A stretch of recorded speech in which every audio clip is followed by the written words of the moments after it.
தெரிந்து கொள்வோமா நிகழ்ச்சியில் உங்களை சந்திப்பதில் மகிழ்ச்சி. முருகனுக்கு உகந்த ஆடி கிருத்திகையை முன்னிட்டு முருகரோட கோயில்களை பற்றிய சிறப்புகளை பார்க்கலாமா? இன்னைக்கு உலகம் பூரா இருக்கிற முருக பக்தர்கள் விரும்பி கேட்கிற கந்த சஷ்டி கவசம் எழுதியவர் பாலதேவராயன். இவர் காங்கேயத்தை சேர்ந்தவர். ஈரோடு சென்னிமலை முருகர் கோயில்ல தான் கந்த சஷ்டி கவசம் முதல்ல பாடப்பட்டது. இன்னைக்கு பலராலும் பாராயணம் செய்யப்படுற வேல்மாறலை தொகுத்து வழங்கியவர் வள்ளிமலையை சேர்ந்த சச்சிதானந்த சுவாமிகள்.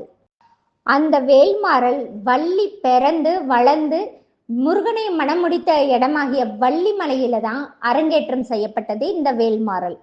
வட பழனி முருகர் பாதரட்சை அதாவது காலணியுடன் காட்சி தருகிறார். கோபிச்செட்டிப்பாளையம் பச்சைமலை முருகர் கோயில்ல நவகிரகங்கள் தேவியரோட காணப்படுவது சிறப்பான அம்சமா பார்க்கப்படுது.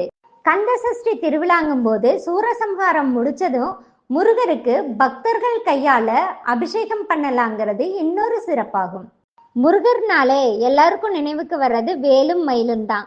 ஆனா பெரம்பலூர் மாவட்டம் செட்டிக்குளத்துல இருக்கிற முருகர் கையில கரும்பு வச்சு அருள் பாலிக்கிறாரு. கோத்தகிரியில இருக்கிற வெற்றிவேல் முருகன் மயில் பீலியோட காட்சி தரது அபூர்வமா பார்க்கப்படுது. ஆடி கிருத்திகையில் முருகனை வணங்கி அவனருள் பெற வாழ்த்துக்கள். நன்றி, வணக்கம். அன்புடன் விஜயவீரா. தெரிந்து கொள்வோமா சேனலை சப்ஸ்கிரைப் பண்ணுங்க, லைக் பண்ணுங்க, ஷேர் பண்ணுங்க.